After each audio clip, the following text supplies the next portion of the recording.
सियासत इस तरह आवाम पर एहसान करती है, पहले आंखें छीन लेती है फिर चश्मेदान करती। लश्कर भी तुम्हारा, सरदार भी तुम्हारा, तुम झूठ को सच लिख दो, अखबार भी तुम्हारा। और इस दौर के फरियादी जाए तो जाए कहां, हुकूमत भी तुम्हारी, दरबार भी तुम्हारा। कहा कि लोग टूट जाते हैं घर बनाने में, तुम तरस नहीं खाते हो बुलडोजर चलाने में। जब बुलडोजर चलता है तो वो संविधान की आत्मा पर चलता है, जब बुलडोजर चलता है तो वो लोकतंत्र पर चलता है।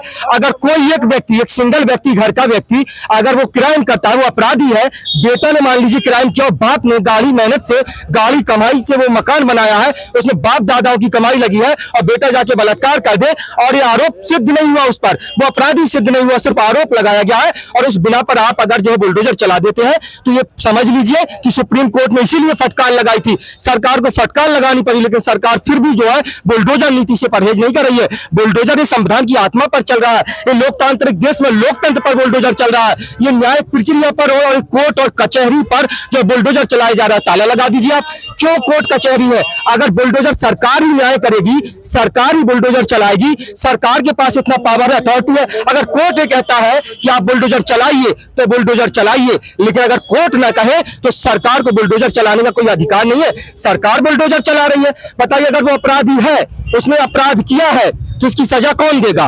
पुलिस सजा देगी। पुलिस जिसको चाहे उसको जो है एनकाउंटर, पता है आपको फेक एनकाउंटर का रिकॉर्ड क्या है? उत्तर प्रदेश सबसे आगे है फेक एनकाउंटर में, सबसे ज्यादा फेक एनकाउंटर अगर कहीं हो रहे हैं तो उत्तर प्रदेश में हो रहे हैं। जाति, धर्म और मजहब देख करके एनकाउंटर किए जा रहे हैं। आज उत्तर प्रदेश की जो दुर्दशा है वो आप देखिए किन लोगों का। अगर स्पेशल ठोको फोर्स की बात की जाती है तो कौन लोग जो है मतलब जो एनकाउंटर कर रहे हैं, किन लोगों का एनकाउंटर कह रहे हैं कि जो अपराधी उनका एनकाउंटर हो रहा है, इसमें फर्जी क्या हो गया? तो आप बताइए कौन तय करेगा कि कौन अपराधी है? तय करेगा, कोर्ट तय करेगा ना, कोर्ट तय करेगा। तो कोर्ट तक बात कहा जा रही है। एनकाउंटर तो महाराज जो रास्ते में कर दिया जा रहा है, किसी को जो गोली मार दी जा रही है, मैं आपको अपराधी कह के एनकाउंटर जो पुलिस कर दी जा रही है। कोर्ट तक मुकदमा जाए ना, विवेचना करे ना, लेकिन बिना किसी आधार पे आप जो पूरी तरह से कहा कि लश्कर भी तुम्हारा, सरदार भी तुम्हारा, तुम झूठ को सच लिख दो, अखबार भी तुम्हारा।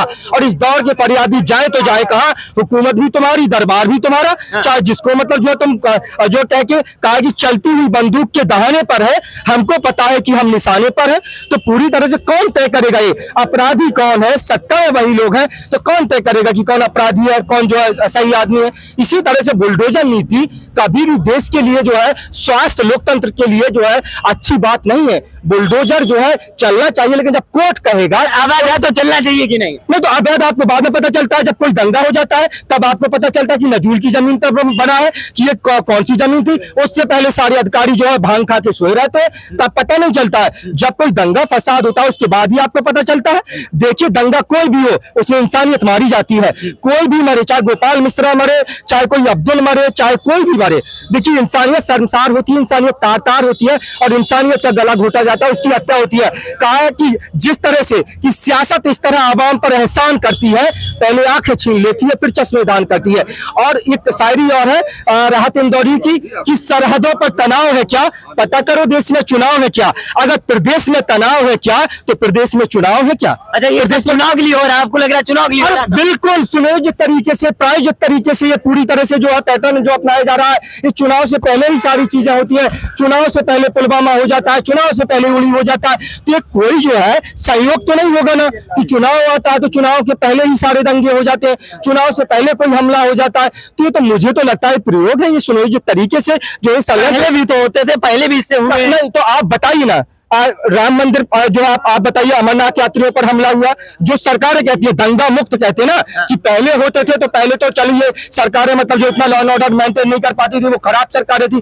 आप तो दावा ये करते हैं ना, भाजपा तो ये दावा करती है नहीं, जीरो टॉलरेंस की आप बात करते हैं। आप कहते हैं उत्तर प्रदेश दंगा मुक्त हो गया, अपराध मुक्त हो गया, तो फिर उत्तर प्रदेश में अपराध कर कौन रहा है? दंगा उत्तर प्रदेश में कर कौन रहा है? आप बताइए। आप कहते हैं कि हमने जो है जो हमले हैं, आतंकी हमले, वो कम हो गए हैं, 370 हटने के बाद आतंकी हमले नहीं हुए हैं। तो आप बताइए कैसे पठानकोट हमला हो जाता है, कैसे उड़ी हमला हो जाता है, कैसे पुलवामा में इतना बड़ा हमला हो जाता है कि 350 किलो RDX जो है आ जाती है, उसके बाद आज तक कोई जो है जांच नहीं, जो हर किताबें किए जा रहे हैं। आपको और बिल्कुल है, वो अदम गौंडवी का एक शेर है कि सरकारी फाइलों में गांव का मौसम गुलाबी है, मगर यात्रे झूठे हैं और दावा किताबी है। तुम्हारी मेज चांदी की, तुम्हारे जाम सोने के, और जुम्मन के घर में आज भी टूटी रकाबी है, जुम्मन के घर में आज भी टूटी रकाबी है। तो सरकारी फाइलों में जो दावे किए जा रहे हैं वो पूरे हवा हवाई तो है ही है।